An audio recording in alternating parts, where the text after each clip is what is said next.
Hello, everyone. This is your girl, Donna D, aka the Urban Mommy, and I am back with another podcast. Today, I am here with Mr. Jim Marshall. I have been on break for about a week or so, and I am back with a great podcast, and I think you guys will really learn a lot from it. Welcome, Mr. Jim. Hi, Donna. Thanks for Hi. having me. Of course, thank you so much for joining us. So, can you open up by telling us exactly who is Jim? Okay, well, I am the discoverer of hitherto unknown natural phenomena, which greatly aid in the understanding of people, from which I constructed a revolutionary practical philosophic system called Septemics and published it in the book Septemics Hierarchies of Human Phenomena. As for my qualifications, I'm a polymathic intellectual whose areas of expertise include psychology, philosophy, theology, parapsychology, science, engineering, mathematics, law, literature, history, metaphysics, military science, political science, physical culture, education, organization, and music. And I hold a Bachelor of Science cum laude from City University of New York. Impressive. Nice. Okay. So, when you were grown, where did you grow up? I grew up in New York City. New York City. Okay. So were you always the way you are now? Like, were you kind of discovering things about people and paying attention to behaviors of humans when you were younger? Well, I would say the thing that was the same is that I was insatiably curious about every possible subject, even as a small child. I distinctly remember at the age of 3, I wanted to know everything. How does the TV work? How does the car work? How does the refrigerator work? How do the lights work? When I was 3, I wanted to know all that. And so that has continued through my entire life. I started school when I was 3, and I've been involved in education ever since.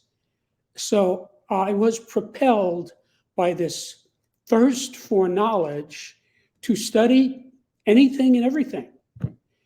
By the time I had my bachelor's degree, I really knew how to study, or you might say how to learn. So I was able to just continue to learn uh, whatever I wanted to learn, really, and that's still going on. Okay. So did you ask a lot of questions as a child? Or was it more internal? Like you were thinking, I, I wonder how this TV works. So did you actually say, Dad, how does this TV work? well, let me say this. I was raised the old fashioned way that children were to be seen and not heard. So, the way I was raised, I was not expected to speak unless somebody spoke to me first. So, that sort of act as a damper on what the questions that I would ask if if I could. But I really, as a child, was not uh, did not have that That voice. opportunity. Okay. I mean, So in school, yes. I was always the guy who asked the question that either the teacher couldn't answer or the question that the teacher really wanted to answer. right. Okay. So you discovered, back to your discovery, you discovered an unknown natural phenomena. Can you talk about that a little? Well, first of all, how did you discover it, and then let's talk about what it is. Okay.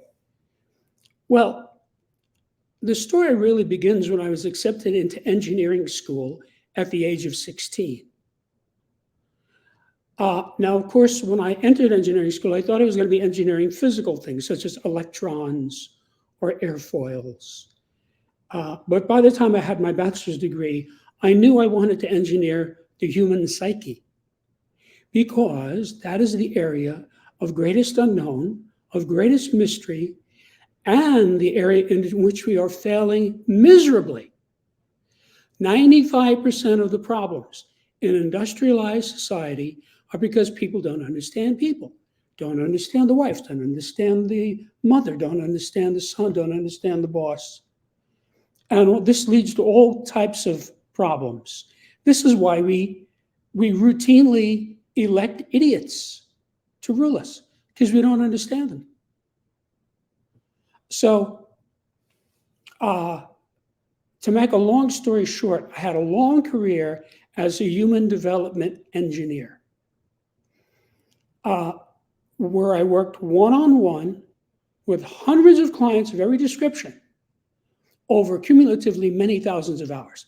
And I started to notice, just incidentally, that I could predict the outcome of the session. In other words, all my clients improved in all the sessions I gave. But I would know ahead of time what that improvement would be. So I came to realize after a while that the client would be at a specific level on a specific scale that I had previously identified. Now, this happened thousands and thousands of times where I would observe the client. The client didn't know anything about this. I would just observe. He was at a specific level on a specific scale, and he would go up as a result of our interaction to the next level up, which was very specific. So I didn't tell this to anybody, but I made notes. Now, by 1995, I had about 32 scales of varying lengths that I had just observed. There's no theory of septemics. This is all just empirical observation and my making notes. Now, something also happened in 95, which is that while I was pondering one particularly difficult client, I came to realize that there was a seventh level on one of my scales. I knew the scale was right, but I realized one day, this client is at a level that I had not documented. And when I inserted that level into the 6-level scale and it became a 7-level scale, it manifested mathematically. Now you have to realize I took 26 semesters of math. So I think in math. Right. Well, the book is not like that. I went out of my way to make it not mathematical.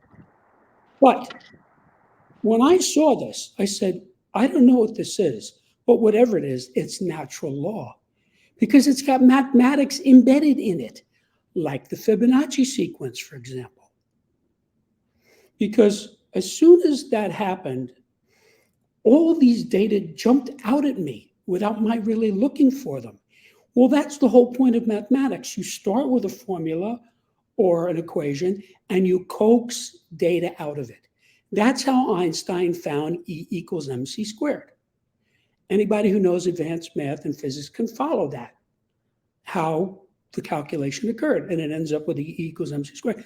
Well, because of that, I saw all of these manifestations, and it went from being a scale to a plane.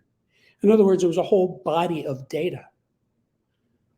Well, then I said to myself, I wonder if some of these other scales that I have here of varying lengths are actually 7-level scales that had simply not been developed all the way because I wasn't developing anything. I was just helping my clients and making notes. So I then, knowing what I was looking for, inspected all these other scales. And in a short period of time, they all developed into 7-level scales. And as each one did, it manifested mathematically. So then I said, whoa, I've discovered something here. This is a new subject. So then I thought, wait a minute, this could really help people. I could go from helping people by the hundreds, which is what I had been doing as a human development engineer, to helping people by the millions if I were to put this to a book and get it out to people. So then I said, okay, I'll have to write a book. Now, the first draft was completed in December of 95, and I sent it in a transcript form to colleagues of mine, all of whom had graduate degrees in a variety of subjects. And they all responded very positively. Now, they had different responses, but they all loved it. And that verified what I had suspected, which is that this is something big. So then I said, okay, I'm going to work on this. And I worked on this book for the next 25 years. And the reason it took 25 years is first I had to discover the phenomena. Apparently, nobody else had discovered this phenomena. Most of that was done by 95, although I did find three more scales as I was writing the book. Then I had to take this data and I had to use it to construct a workable philosophic system. That took 20 years. Then the most time consuming part of this was I had to express this in a way that would make sense to the average reader, because that was my intent. I have had a lifetime of helping people. Even when I was a kid, I was helping people the way a kid would help people. But I knew that I had something, and I went through a lot of trouble to express it in a way that anybody who can read English reasonably well will understand. And I know I succeeded at that because I've been seeing responses to this book for 27 and a half years. Wow. People get it. Okay. It's not obscure. It's not hard to understand. So that's where this came from. Okay. Let me ask you a question. So you mentioned that you started kind of in 95. Now, people are a lot different, I think, than they were in 95. I'm talking like the kids. Like for example, kids growing up in 95 are totally different from what they're growing up now. Do you think that your theory, did you have to shift it any to kind of make way for the new generation, or does the Septemics still stay the same, if you get what I'm saying? Okay, Septemics is natural law, like Okay. the Fibonacci sequence. If you know anything about the Fibonacci sequence, there are living creatures, all kinds of living creatures, that construct themselves according to Fibonacci numbers, even though they don't know anything about numbers. Okay? That phenomena just exists. It's like the Pythagorean theorem. The Pythagorean theorem was true before Earth existed, and it will still be true after Earth no longer exists, maybe 10 billion years from now. Okay? It's embedded in the fabric of the universe, and that is what these scales are. And because I spent 25 years honing this, I absolutely know that these scales are correct. In other words, they exist in nature. And I, because of my unusual career and because of my polymathic qualifications, was able to recognize it when I saw it, which apparently nobody else did before. And then because I've never been interested in materialistic things like money or, you know, fame. I was always interested in learning and helping people. That's what my life is about. So I was motivated, therefore, to spend 25 years perfecting this. Now you have to realize there's 35 scales, 35 Septemic scales, each of which has 7 levels. That's 245 different levels, each of which had to be verified. So all I'm doing in this book is reporting what I found. So this is like botany or zoology or astronomy, which are descriptive sciences. So it's like if you invited me to your garden and said, Jim, look at my flowers, I'd say, oh, there are tulips, there are hydrangeas, roses, forget-me-nots, whatever, because I know flowers, okay? Now, if you have some little kid, he would just say, oh, these are pretty. He doesn't know anything about it. Right. So that is what it does for me, but it's about human phenomena. And this is not a subset of something else. I have to tell you, I tried for years, something like between 5 and 8 years, to fit this into some other context. It cannot be done. It's a separate subject. So it just exists. These scales exist, and people behave in accordance with these scales without knowing the scales exist. Okay. Just So, like, just like sorry. people had uh, narcissistic personality disorder. I'm sure 500 years ago, 1,000 years ago, it wasn't codified until fairly recently that psychologists were able to study and say, okay, there's this thing, it has these traits, and some people have it. So the fact that people don't know about it doesn't mean they're not living according to it. The truth is that every single person is at some level on every scale.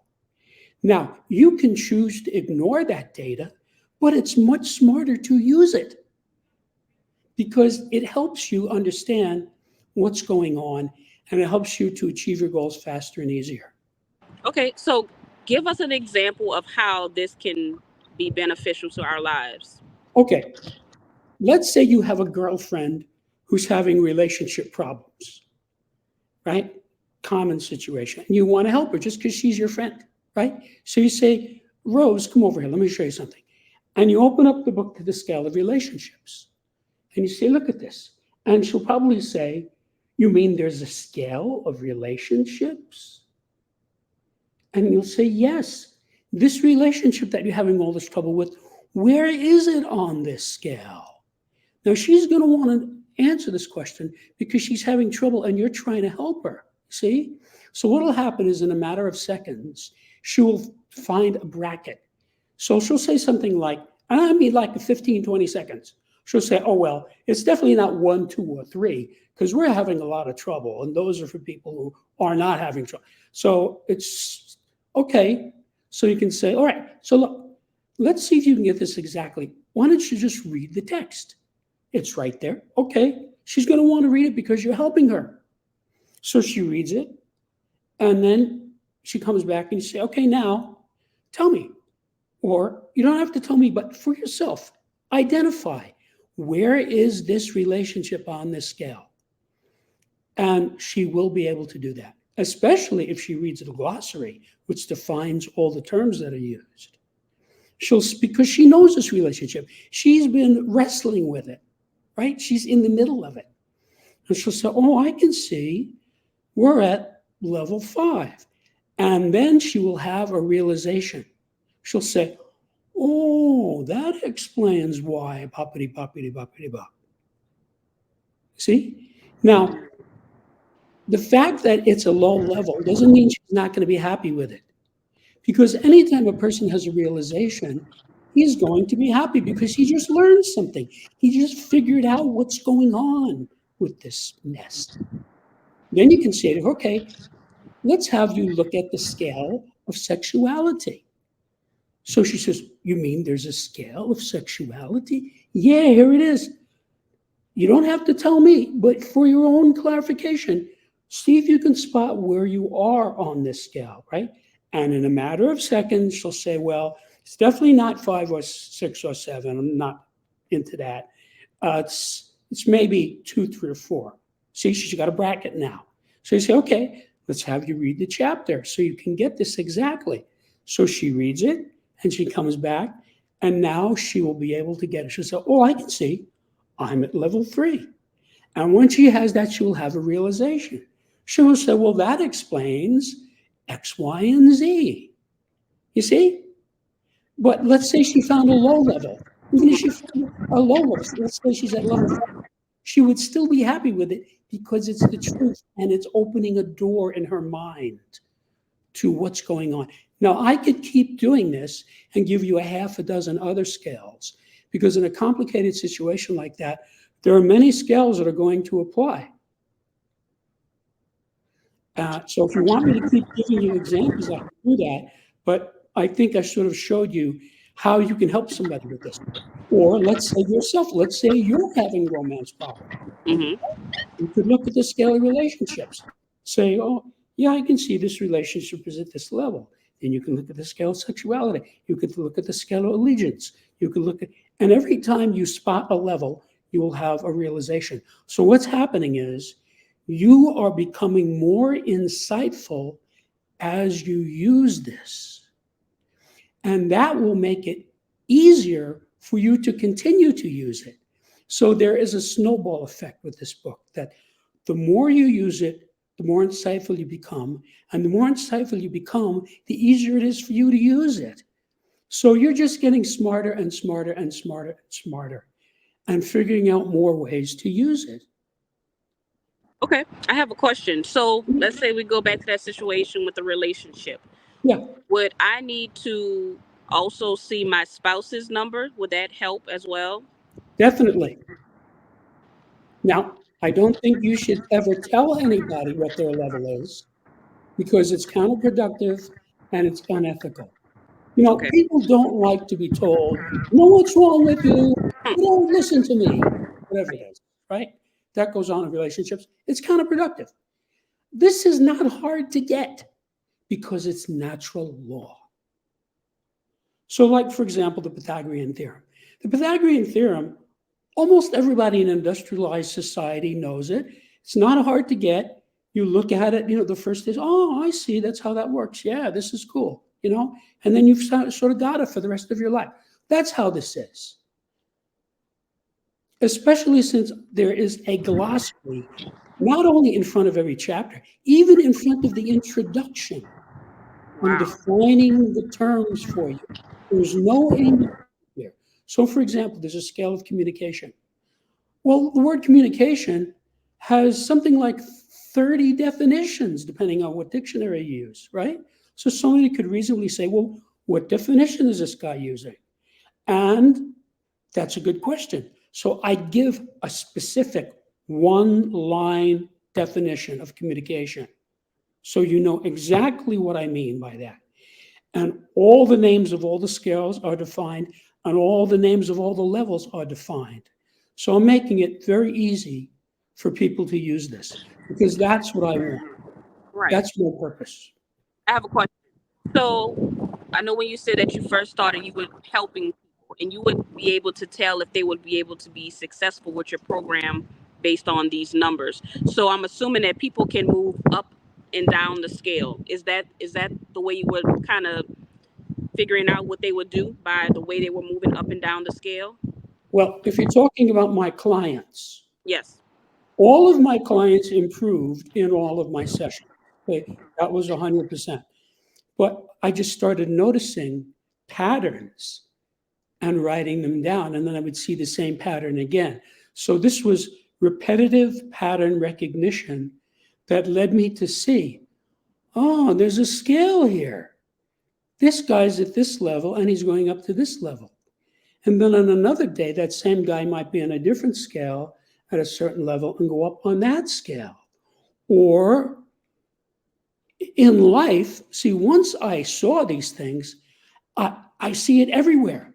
It's like impossible for me not to see this. I could be standing next to somebody in a supermarket who's talking to his buddy. Okay, there's a scale of literacy. I can tell where that person is on the scale of literacy just by listening to him to talk to somebody else. I don't even have to talk to him. So this is pretty easy to use. And I'll give you an example. About 22 years ago, I was talking to a friend of mine. This is when I was writing the book. He didn't know anything about the book. He didn't even know I was writing a book. And we're talking about politics and government, just standing around like two guys do. And I said, wait a minute, let me show you something. I pulled the scale of government out and give it to him. I did not say a word. I just handed it to him. And he took it. He looked at it for about a second and he pointed. And he said, right there. I'm right there.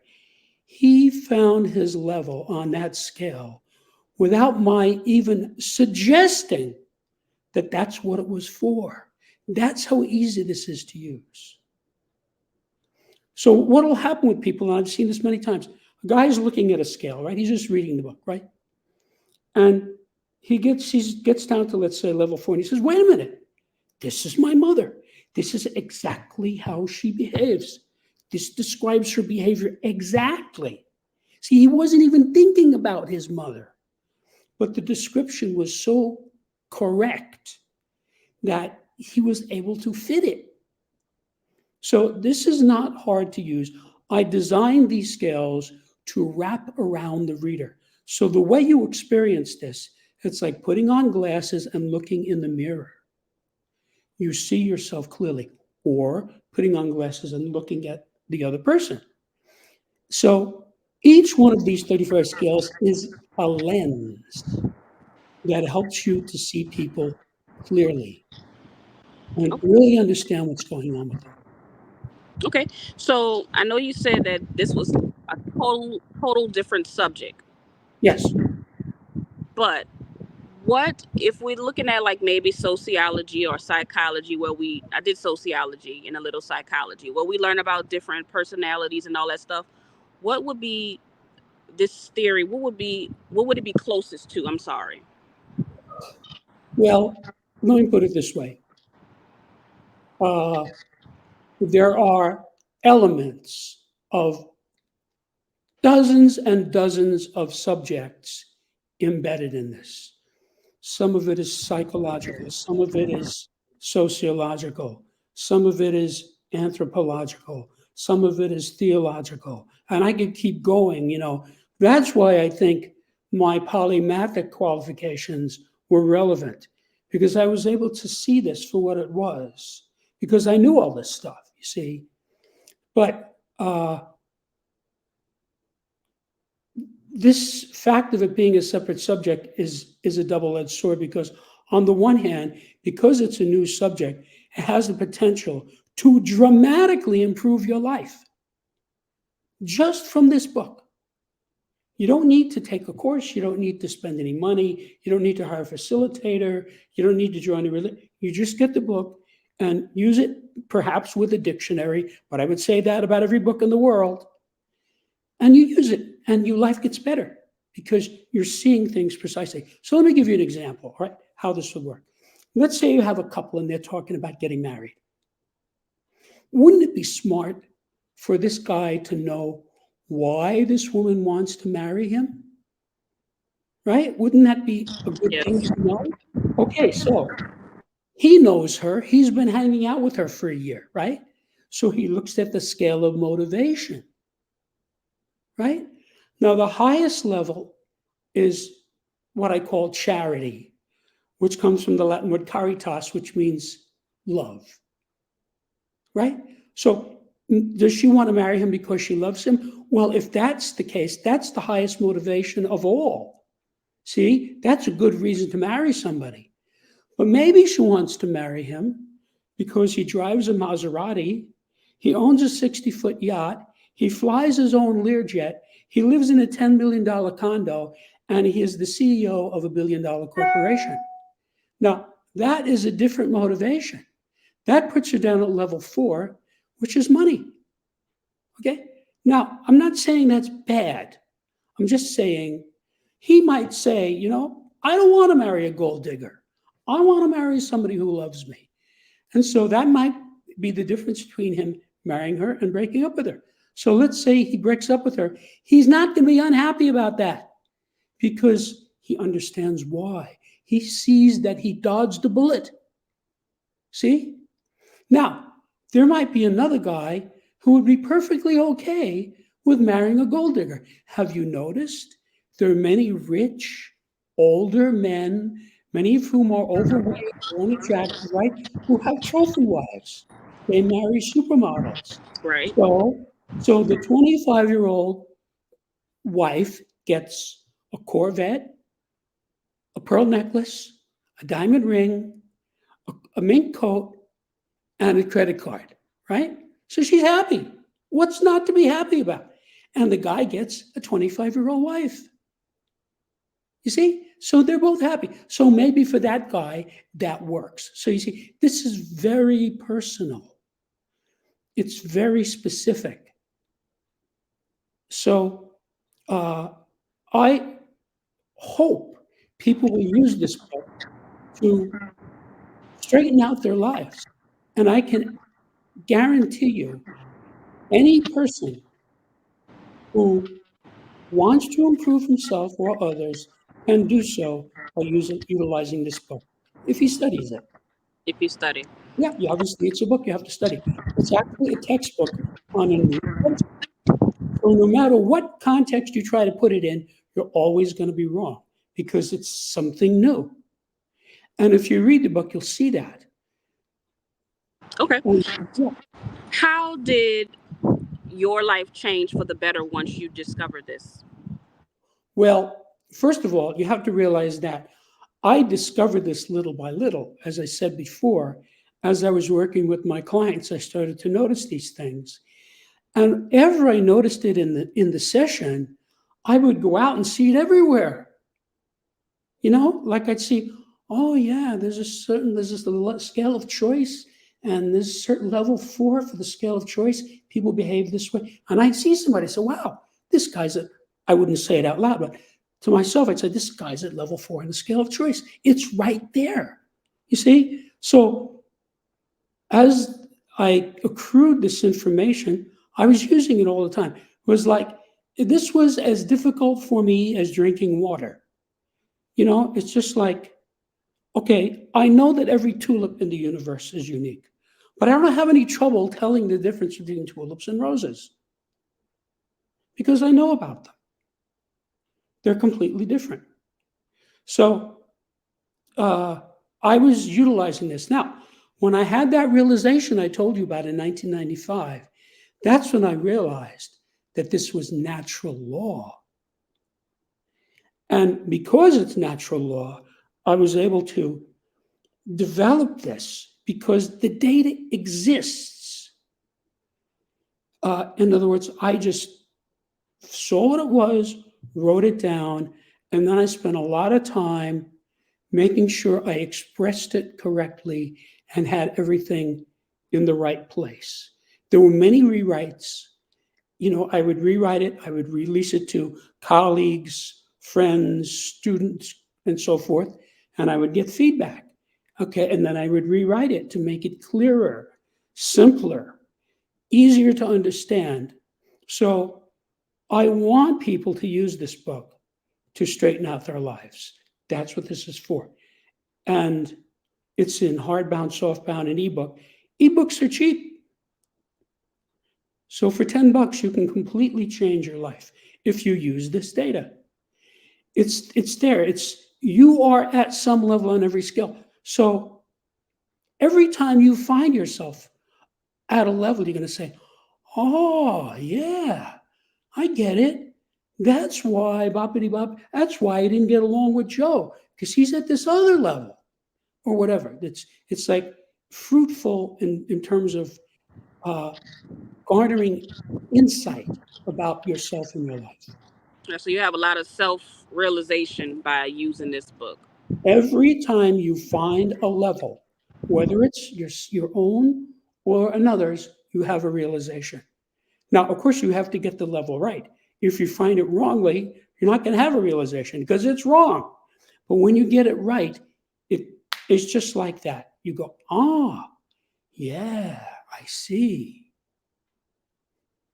Okay. And that realization immediately changes your life. It's like if you read really good literature, it changes your life, like you're Yes. reading the Brothers Karamazov, and you get, oh, yeah, I see what he's talking about. You're a different person now. You're a smarter person. So that happens every time you find a level for anybody. Now, the other thing I want to tell you is about the application, because some of these scales are what I call general scales, meaning it has a general meaning and a general context. So you find your level on it and you're done. Now you can try to move yourself up to the next level, and you can do that. But it has nothing to do with context. It's like your eyes are brown, period. You look in the mirror, your eyes are brown, that's it. You don't have to look again. Okay, now most of the scales are specific, meaning they're context driven. They have no general meaning. It makes sense in a context. Like before, I gave you the example of the scale of motivation, where the guy and the girl, talking about getting mad, and the guy looks at it to see what is her motivation, right? That's important. Knowing the motivation of somebody who's close to you is really important. And people get into big trouble because they don't know the correct motivation. Well, if you study the book, it's not that hard to get, because you have to realize in each case, for every scale, you're only selecting from among 7 choices. So if I were to just go out here meet and stop some guy and say, uh, what's your wife's motivation toward you? He would look at me blankly and say, how can I know that? Well, the thing is, if you look at the scale, there are only 7 possibilities. On some of them, you're going to throw out in a second. Oh, it's definitely not this or this. Okay? Now you've got it down to a bracket, and then you read it. And as you read it, you think about it, and you say, okay, I can see she's right here. And then he'll have a realization. And he now understands his wife better because you're only choosing from among 7 choices. And the other thing about this that's powerful is I have solved the gradient problem. Now, every good facilitator, therapist, coach in the world, teacher, understands that human development must happen on a gradient. You can't take a guy who's a couch potato and make him an Olympic contender. There are too many intervening levels. Okay? So, the main reason why people have trouble solving these problems that they have is because they don't know the gradient. Well, I'm giving you the gradient. It's right there in the scale. If you're at level 4, your target is level 3. You will be able to get to level 3 if you try. If you try to get to level 1 or level 2, you will fail because it's too steep a gradient. And that's why crash diets and crash exercise programs don't work. They always fail. But it has to be done on a gradient. So I've had a whole career of doing this. That's what my human development practice was. I would pick up the guy at the gradient he was, and then without telling him anything, I would get him to get himself up to the next level because he would have a realization. Oh, I would sort of guide him into.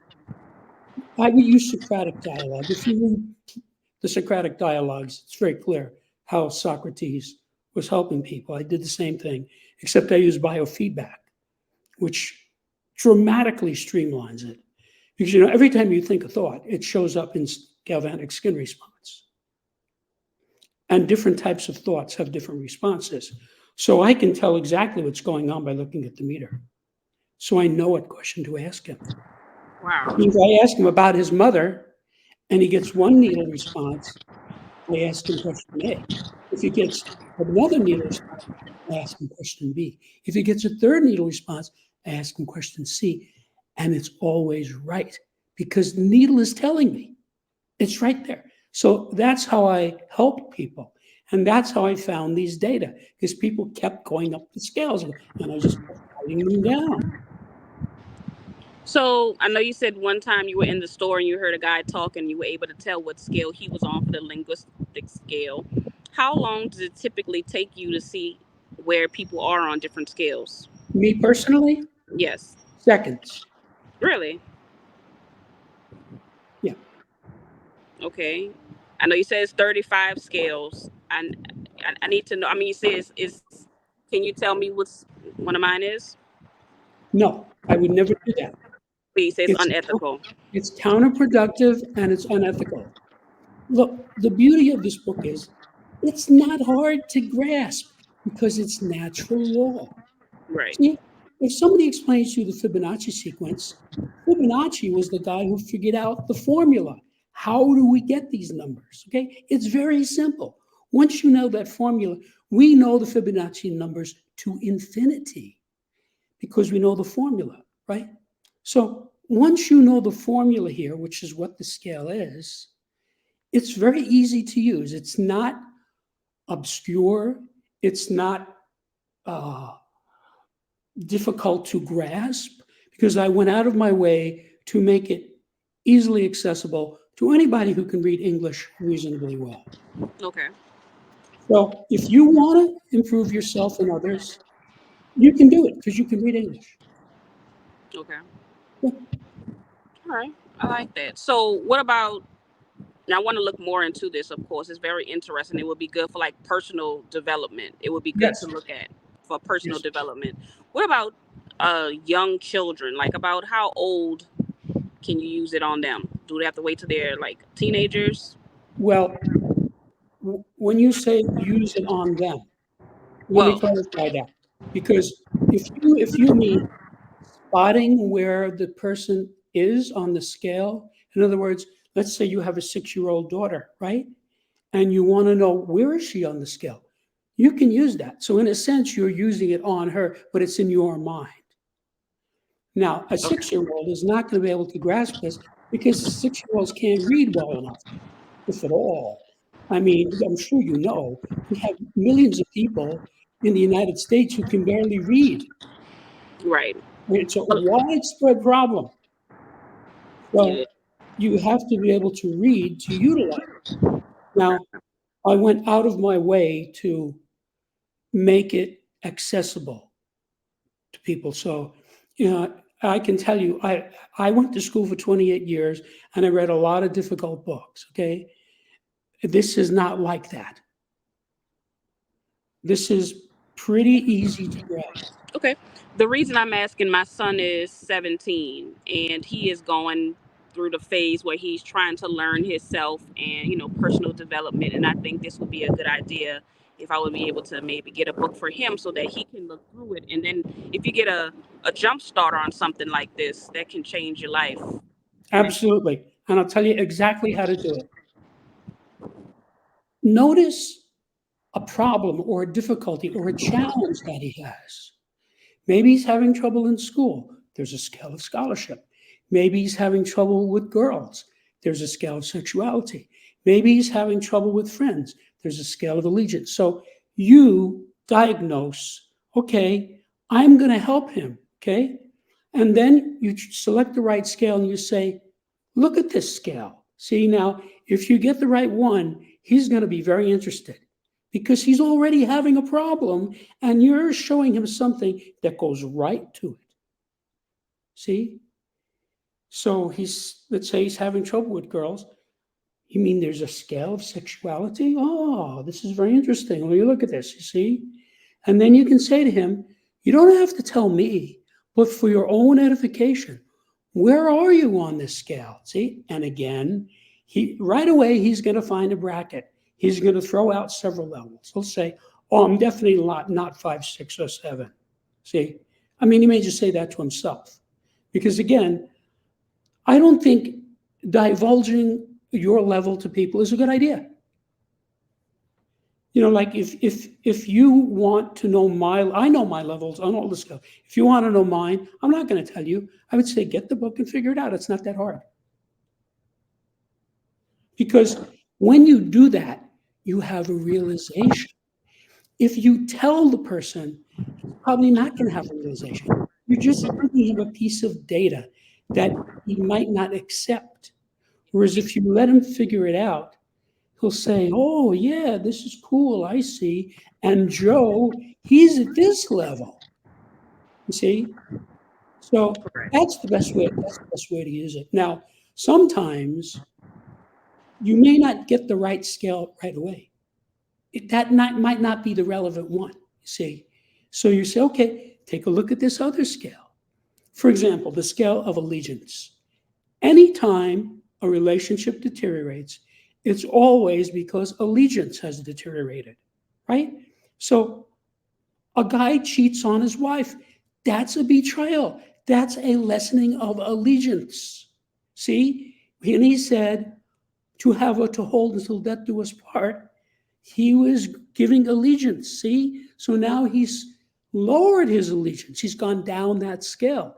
So you could help that guy to straighten out this by saying, where are you on the scale? And he'll say, oh, yeah, I can see I fell down to this level. And when he finds a level, he will have a realization. And then you can say, now let's move you up to the next level. So I never ask anybody to tell anybody any level. Now, if we're talking about deceased persons, yes.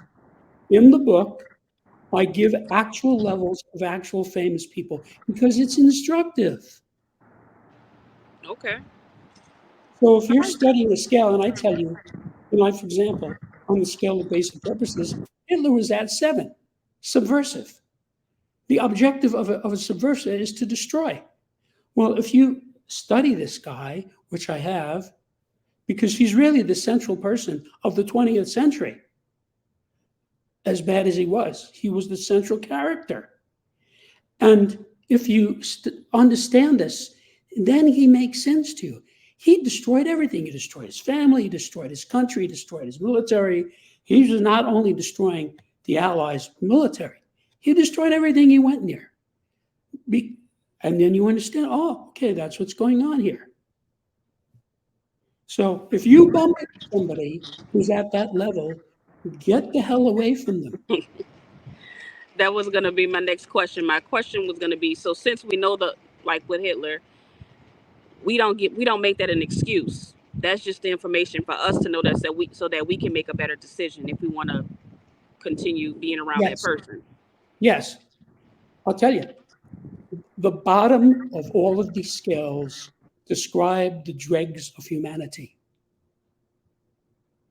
So whatever scale you look at, you're going to find people at or near the bottom. That is a red flag. Okay, you don't want to be around that person, because one way or another, it's going to come to bad. So I can absolutely guarantee that this book, if you study it and use it, will prevent catastrophes, disasters, bankruptcies, divorces, indictments, fistfights, et cetera, et cetera, et cetera, because you're forewarned. I bump into people every once in a while, both on the internet and also in 3 dimensions, and I spot the guy at a low level. Okay, that's it, we're done. I don't tell them, I don't argue with them, I'm not rude, I just move on. I just move on to the next person. Wow. This is interesting. Now, I can't wait to get the book, because I feel like it's so much that I want to know. We always talk about on the show, we have questions like, do men cheat? Do all women cheat? But listening to this, it's not necessarily the sex, the man or a woman. It can basically be where you are on the scale. That's right. For example, I mentioned the scale of sexuality. I already know from 27 and a half years of direct observation, if two people are not compatible on that scale, they cannot have a successful romantic relationship. They could be the two nicest, smartest, most attractive people around. It's not going to work. I'm sure you've heard about that.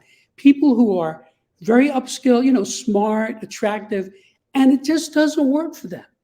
Okay? Because they're at conflicting levels. If you look at that scale, it's patently obvious that some of these levels conflict. So if this guy's at this level and the woman is at this level, that's it. You're done. Okay? Now, you can change level. You can move up to the level she's at, or you can get her to move up to the level you're at. That can be done. Okay? But if you're just at that level, so you can look at a relationship and you can say, well, he's at this level, she's at that level, this isn't going to work. And I have to tell you, I had many clients come to me. My clients were above average people. I did not treat drunks, drug addicts, criminals, people like that, upscale people, okay? And I would know months or years ahead that this person was going to get a divorce. I would not say that to anyone, but I could see it. And very often, the person would come to me, they'd be smarter, better, happier. Thank you, Jim, thank you, right? And go home and get a divorce. That wasn't a surprise to me, because I know the scales, you see. Wow. So when I was young, this book didn't exist. I hadn't discovered this phenomena. So I made the same stupid mistakes that everybody else makes. I got involved with some people I shouldn't have been involved with because I didn't understand them. I didn't understand what I was looking at. Okay? Now, for me, that does not happen, cannot happen, will not happen. It's like if somebody comes to you and says, hands you a tulip and says, here's a rose. You know right away, this is not a rose. Thank you very much for the tulip, but this is so you might not even say that. Let's say a little kid, right? Let's say you have a 5-year-old girl, right? And she gives you a tulip and says, this is roses for you. You're not going to say anything, right? You don't want to invalidate the kid. You say, thank you very much. But you know what it is, right? Even if you're not saying anything to anybody. So that is how this empowers people. It gets you to see, what is this? What is this phenomenon? And I'll give you a perfect example. When Obama started running for president, most of us had no idea who he was. He had only been in the Senate for 2 years. Now, the people from Illinois knew who he was. They had elected him senator. But for most of us from the other 49 states, we had no idea who this guy was. So I thought, well, this guy's running for president. I better find out. So I made it a point to pay attention. I went out of my way to listen. I listened to his speeches. I watched him. And I was able to spot his basic purpose. Okay? There are only 7 basic purposes. And I could see it. People tell you their levels. This is not hard to get. You just listen to what they say and watch what they do. It comes out. So I was able to spot his basic purpose. Now, of course, I'm not going to tell you what I found. If you want to figure it out, you get the book and you figure it out yourself. But then I knew, okay, I know who this guy is. So I knew how to vote. I'm not going to tell you how I voted. I'm just saying that's how this works. Okay. I like that. Okay, so as we are coming to close, that was like a really quick hour. I feel like I learned so much. Thank you so much, Jim. This is extremely interesting, and all the potential that we have to make our lives better by knowing this information is this can be profound. Yes. Um, definitely. And I love the study of people. You know, like I said, I did sociology and psychology, so I love studying people. So I'm actually very anxious to get this book. I really want to see for myself, about myself as well. Right. So if you can go back and speak to 17-year-old Jim, what would you tell him about life? 17-year-old Jim. Uh, well, I wouldn't tell him his level on any of the scales because that's not a good idea. Uh, uh, you know, I don't know. That's a tough question. You know, it's a speculation, and I usually don't think that way. So I would have to really think about that. It's at this age, it's hard for me to even remember what I was like because I've changed Right. so much. I have to realize I've been meditating my entire adult life. Mm, Okay? So I've had thousands and thousands of hours. So every session that I have changes me. I become a little clearer, a little more insightful, a little calmer. So I'm a very, very different person. So I don't know that I can even remember what I was when I was 17. I was a lot more like everybody else than I am now. I'll say that. I was much more. I went to schools for exceptional students, so I was around other smart kids. So I sort of fit in with all the other smart kids.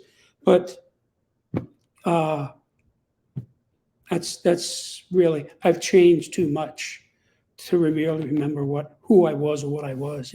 I remember some of the stupid things I do that 17-year-olds do that I'd say, don't do that. right. But the trouble is, telling people don't do that is not effective because they No. do it anyway. If you Right. get them, if you get them to read the book, especially if they find a level and then move up to the next higher level, they just won't do those things. For example, I have no vices of any kind. Okay? I don't know anybody else who has no vices. I don't drink, I don't smoke, I don't do drugs, I don't philander, I don't gamble, I don't do any of those things. And it's just from pushing myself up these scales. And if you look at the scales, you'll see what the behaviors are at the top of the scales. They're very exemplary behaviors. Okay, So, so where can we find your book? well, it's very easy to find. Of course, you can find it on Amazon or Barnes and Nobles. But I'll tell you, uh, if you just type the word Septemics, Septemics, into a search engine, you'll get hundreds of responses, including all the people who are selling the book. But let me say more specifically, I invite your listeners to go to my website, septemics.com, where you can see what many readers have said about it, what many journalists have written about it, what the reviews are. You can read sections of the book itself, and there's even a pre recorded introduction to Septemics that you can listen to. And if you do all that, you're probably going to want to buy the book. Okay, and one last question. Yeah. Has anyone ever tried to take Septemics and go deeper or try to come up with a different theory based on your book? Or are they just leaving it alone? Well, my challenge is to get this book known. So, not that many people know about it. Now, the people who do know about it love it. I have to tell you, it's like a love thing. They just fall in love with it. But it's hard to get anybody to pay attention to it because, number one, you probably already know most people don't read books today. Number two, Right. most of the people who do read books read fiction books. Mm-hmm. Of the people who read nonfiction books, most of them are in a niche, meaning psychologists read psychology books, mathematicians read mathematics books, historians read history books, and this book is not in any of those niches. That is a problem as far as getting people, because most people don't want to get out of their box. They're in a box, that's it, that's how their life is, and they don't want to get outside it. And this book absolutely gets you out of your box across 35 axes. So it opens your mind to what's going on out there, what people are doing, how they're behaving, why they are the way they are. You know. So I just want to say one sentence that I think will be helpful to your listeners. The data in this book are vital for every person and can help you to achieve your goals faster and easier by explaining what might otherwise seem to be inexplicable or random. So you come to it having no clue what's going on with this person. And you read it and say, oh, yeah, this guy's at this level. I wonder where he is on the next scale. You see? Mm-hmm. On the next scale. So Okay. it Yeah. opens your mind. Okay. I definitely, yeah, and it's definitely self help as well, but it's a scientific. Uh, I guess it's more of a scientific because it has a science to it, to why you are the way you are. Yes. I think this is definitely beneficial. I've written down so many different notes that I need to, that I've taken so that I can go back and read your book. And like I said, I'm very excited to do this. And I hope that the listeners as well, because this whole podcast is all about making ourselves better. Yes. And and I'm happy because I talk to people who I would never talk to on any other basis. So I appreciate your reasoning and everything that you have because this may be something that can, really help. Yes. Yes. And I appreciate you. So, again, I want to thank you for your time as we come to the end of the show. Thank you for your time. Thank you for being here. And I hope that so many people take advantage of your website. You said it's septemics.com, correct? Yes. Yes. Okay. All right. And I'm definitely, do you have like any YouTube videos and stuff? Do you do anything like Oh, that? yeah. Any Uh, speaking? I'm all over YouTube. Okay. Well, I'm going You to have to check that out realize, as you have well. to realize I've done almost 200 interviews. Oh, yeah, you said that 200. I So, forgot. So, so yeah. I'm all over Spotify and Okay. YouTube. And if you go to any of those places and you put in Jim Marshall, It's it comes popping up. up. Okay. Well, I And have some homework to do. I'll be doing that all this weekend. And look, when I first saw it, I said, "This is." I was interested in it, and I did look something up a little. I was like, what is that? I'm like, let's see if that's something. But then once I realized that this would be self-help, I said, well, this is definitely beneficial to the reader, I mean to the listeners. So Yes. again, I thank you so much, and I thank you listeners for being here and listening throughout the entire show. Please go on septemics.com and order the book. Remember to like, share, subscribe, and that is all. I will see you all next week. Thanks, Donna. Bye bye. Thank you.